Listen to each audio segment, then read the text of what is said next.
నమస్తే, welcome to whistle.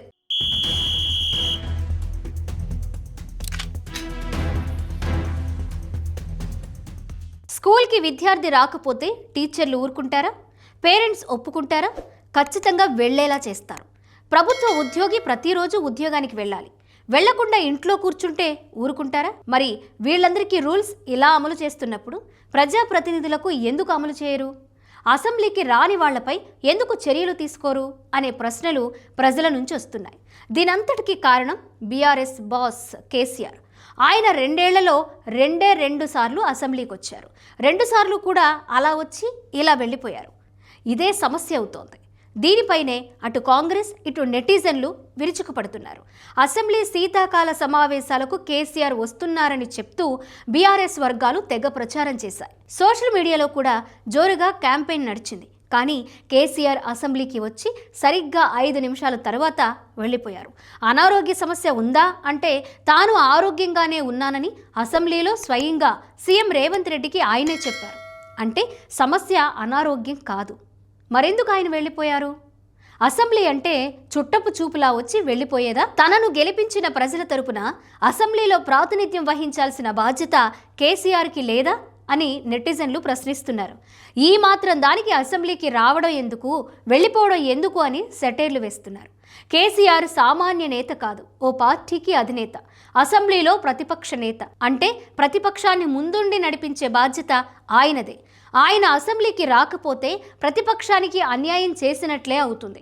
KCR గత 2 ఏళ్లుగా అసెంబ్లీకి రాకుండా ప్రతిపక్షాన్ని పట్టించుకోనట్లయింది. 2023 ఎన్నికల తర్వాత బడ్జెట్ సమావేశాల్లో ఒకరోజు మాత్రమే వచ్చిన గవర్నర్ ప్రసంగం అవ్వగానే వెళ్ళిపోయారు. ఇప్పుడు కూడా అదే పరిస్థితి. ఆయన అసెంబ్లీకి వచ్చే సందర్భాన్ని ఉపయోగించుకుని బీఆర్ఎస్ చాలా సందడి చేసింది. 2 ఏళ్ల తర్వాత వస్తున్నారని, ఇక కాంగ్రెస్ పని అయిపోయినట్లేనని, సభ సాక్షిగా ఉతికారేస్తామని ఇలా చాలా చెప్పారు. ప్రజలు కూడా నిజమే అనుకున్నారు. కానీ మొత్తం పరిస్థితి గాలి తీసిన బెలూన్ అయిపోయింది. ప్రజలు అంచనాలన్నీ తుస్సుమన్నాయి.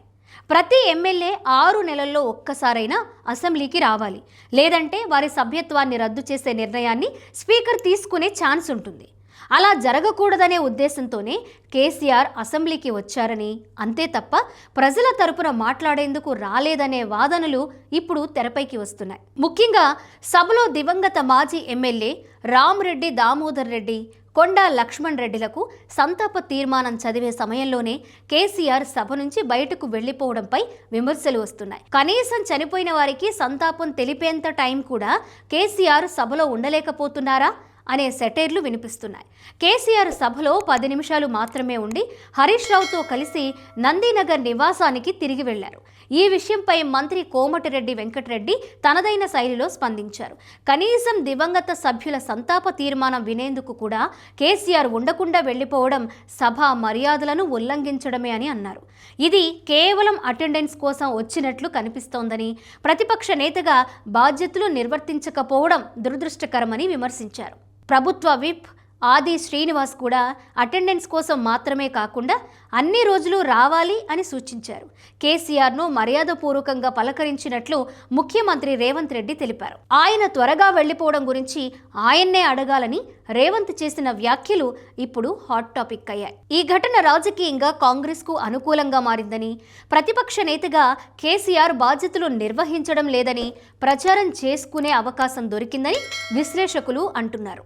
కేసీఆర్ ఇలాగే వ్యవహరిస్తే అది బీఆర్ఎస్ పార్టీకే మైనస్ అవుతుందని రాజకీయ విశ్లేషకులు అభిప్రాయపడుతున్నారు.